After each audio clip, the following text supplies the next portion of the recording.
President Bola Ahmed Tinubu's new ambassadorial nominees have ignited fierce debate, from questions about their credibility and competence to concerns about what their appointments mean for Nigeria's global image. Now, beyond the diplomatic uproar lies a deeper national question. As insecurity worsened, do citizens have the right to seek help from foreign powers when they feel unprotected at home? Or does that risk crossing a line into undermining Nigeria's sovereignty? Well, to discuss this and more, I have Francis Mountainfly. He is a political analyst and strategist. He joins virtually. Thank you for your time.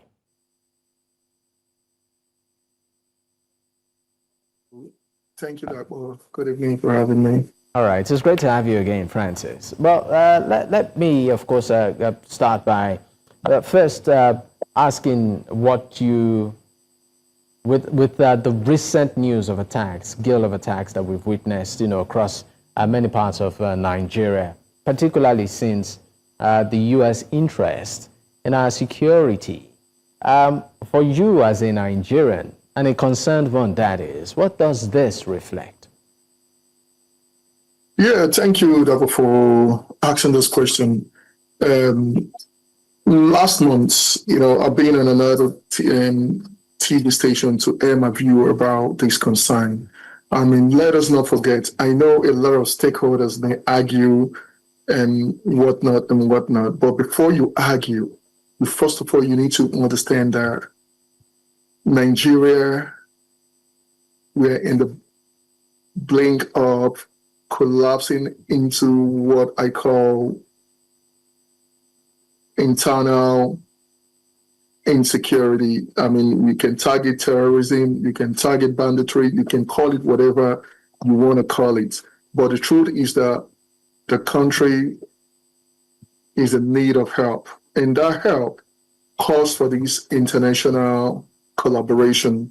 It's not just Nigeria. When it comes to terrorists or this high level of insecurity where people are being massacred, adoption is happening, and nobody seems to know what to do in terms of the security and faction we have in Nigeria per se, because that's what is being claimed allegedly. Nobody seems to know what to do because it just keeps happening back to back, back to back, back to back, back to back. We heard about American echoing about what's happening in Nigeria, and we thought maybe this would have died down. But from that moment on, it's just back to back incidents. And we're talking about lives, innocent lives, vulnerable people, young children, young girls being adopted by this man, So all these things is a sign of concern for every citizen. As a father, I cannot even imagine my daughter being taken by a strange man in the middle of the night. So anyone in Nigeria who's using this to play politics, like I always said, if you use the blood of Nigerians to play politics, it will catch up with you. Let's not forget, we are all fathers, we are all children, we all come from someone. So Nigerian going to seek foreign assistance in the matter of security and governance is not something new. I mean, in terms of every citizen has the right, to advocate for this international support. I think Nigeria has a right, yeah. Okay, before we go on our first break, so are you saying that this largely reflects a nation that is powerless and ineffective to efficiently protect its citizens? Is that what you're saying? To an extent. Listen, this does not just start in 2025. This has been happening the last 7 years. So when is enough? When can we say this nation cannot protect us? 7 years down the line, and we're still battling the same insurgent. We're still battling the same domestic banditry, domestic killings, domestic ransom. And to the extent they come to social media to display this, it just shows you that the system has failed. That's the truth. I don't want anybody says, I'm not going to demoralize Nigeria or discredit Nigeria, but it is what it is. Let us call a spade a spade. Nobody is paid. Nobody is safe. That's the truth. Nobody is safe. Oh. To the extent they can boldly walk into church and adopt worshippers on a broad daylight. To the extent they can go and take innocent girls from their hostels without any emotion. These girls has nothing to contribute to what is happening, whatever they may claim. So are you telling me that that's not even enough to... Yeah, these issues are pretty worrisome. But we'll go on a quick break. When we return, we'll look at some efforts, particularly in recent times, that the current administration has actually put in gear. And part of it is retooling its security chiefs. Stay with us. We'll be right back.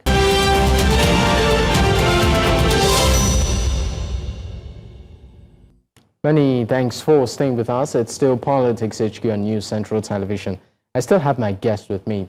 Francis Mountainfly is a political analyst and also strategist. Thank you so much for your time. All right, let's briefly talk on something that, of course, Nigeria has also witnessed, or Nigerians have witnessed in recent times, and that is the, well, I call it retooling of its security architecture. We saw the current administration change its security chiefs, and then just about 24 hours yesterday, of course, Nigerians witnessed the tendering of the resignation letter of the Minister of Defense, right? And people are beginning to ask questions as to the impact of this, particularly the recent one of the resignation of the Minister of Defense. I would like your take on it, and generally the effort by the Tinubu administration to ensure that in terms of security, it has its hands on the ball.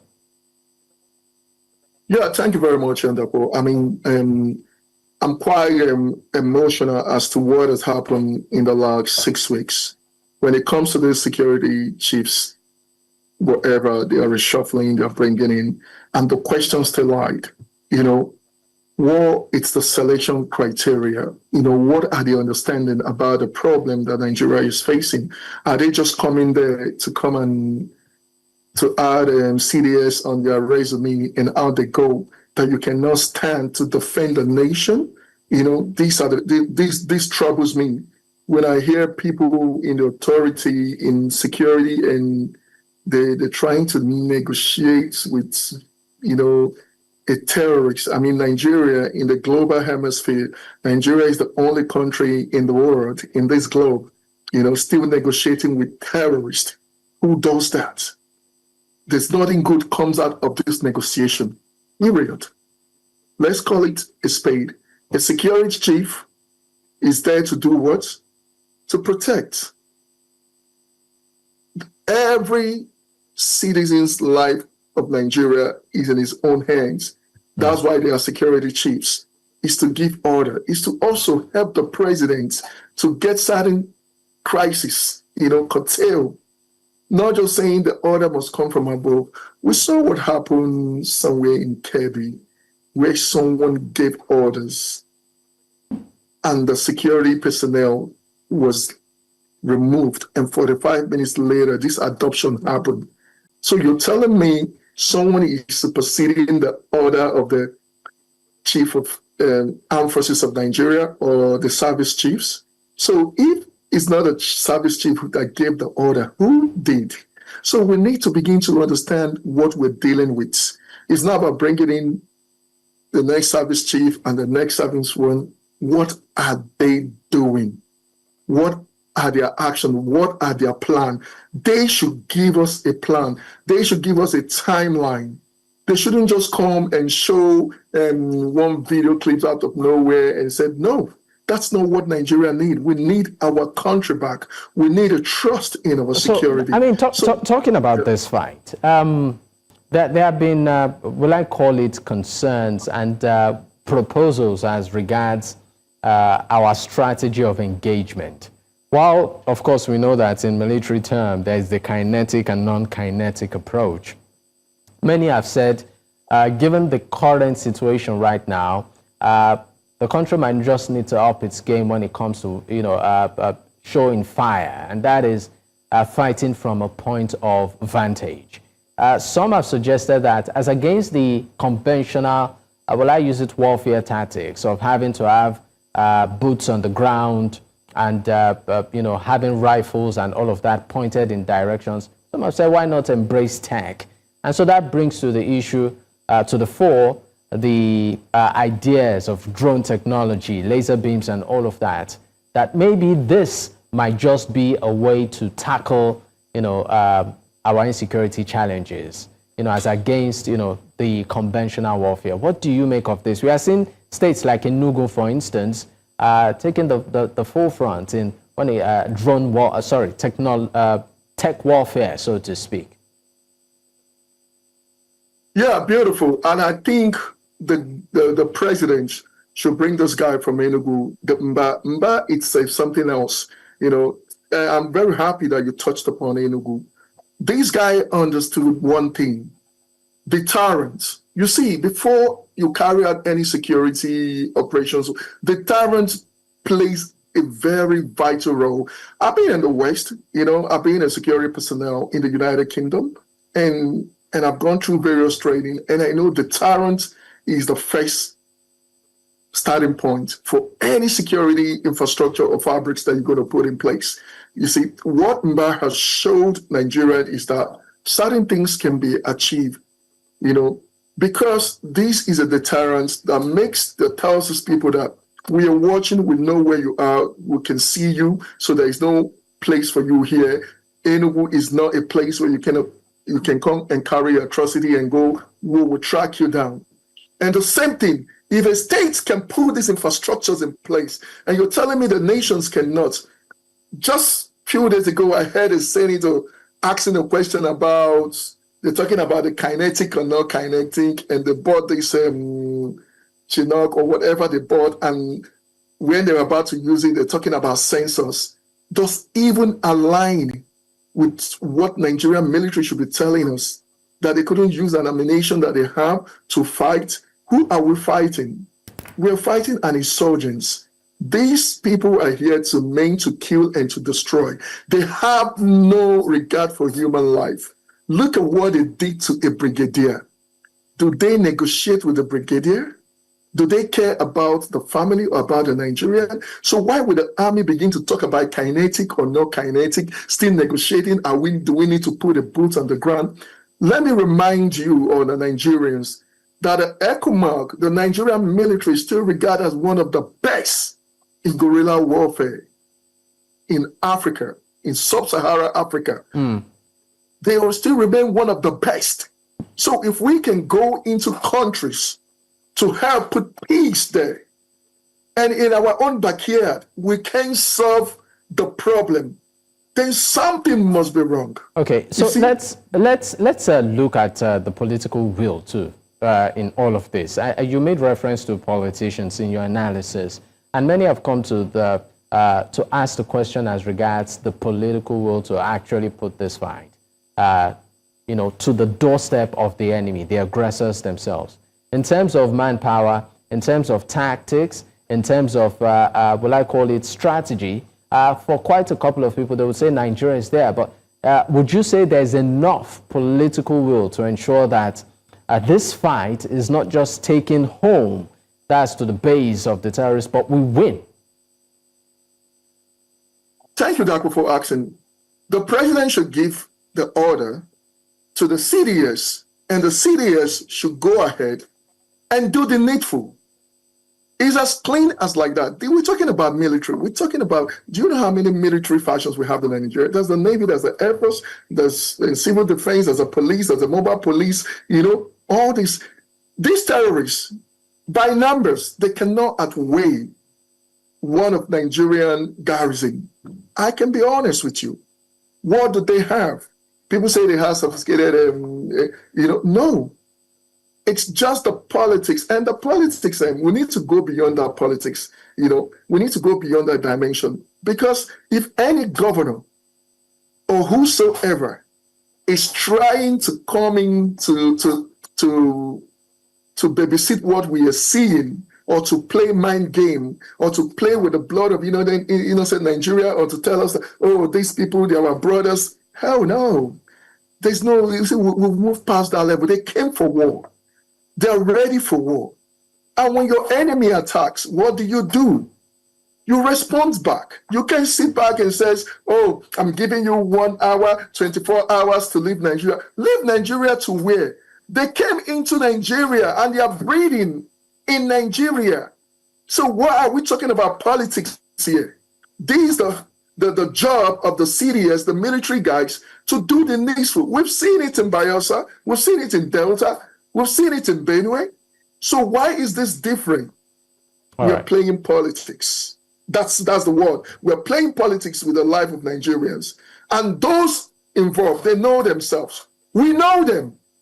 It's like we don't know. We know them. We know those financiers. We know those in the hem of the. We know those who are calling terrorists their brother. We know those who are negotiating. Sorry, Francis. Maybe you might just want to also put us quickly before we go. You said we know them. I don't know them. Do you know who they are?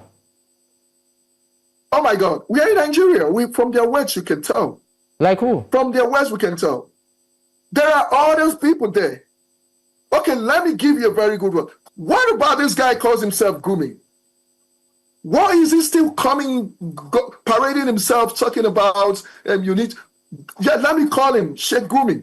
Yes, let me put him on the spot. Let me mention his name so Nigeria will hear. Because if you can negotiate with terrorists, then you know them. You know where they are. So let us not play mind game and be naive that we don't know where they live. They come to the market. They eat food. They fuel their motorcycles. You see, the money they collect, they spend it.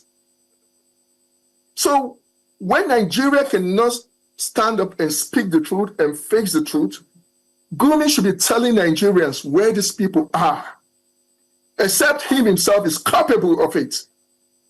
Yes, in law, when you are accessory to murder, you will be indicted with a felon. So why are we turning a blind eye? How can he be bold to come to the national TV and be talking about terrorists like we're talking about two schoolboys playing? Life is being taken. On every single day. Who holds those people accountable? The ones that has been killed, that has been maimed, who bring justice for them? And you're talking about terrorists. You're talking about terrorists. Tomorrow they will say they want to bring them and introduce them or induct them into Nigerian military, which they've done before. And that's another concern. Because if it's been done before by the previous administration, this one should root everybody out. All right, Francis Mountainfly, thank you so much for your time on the program this evening, political analyst and strategist. It's been a pleasure having you as guest. Thank you once again for your time. Thank you very much.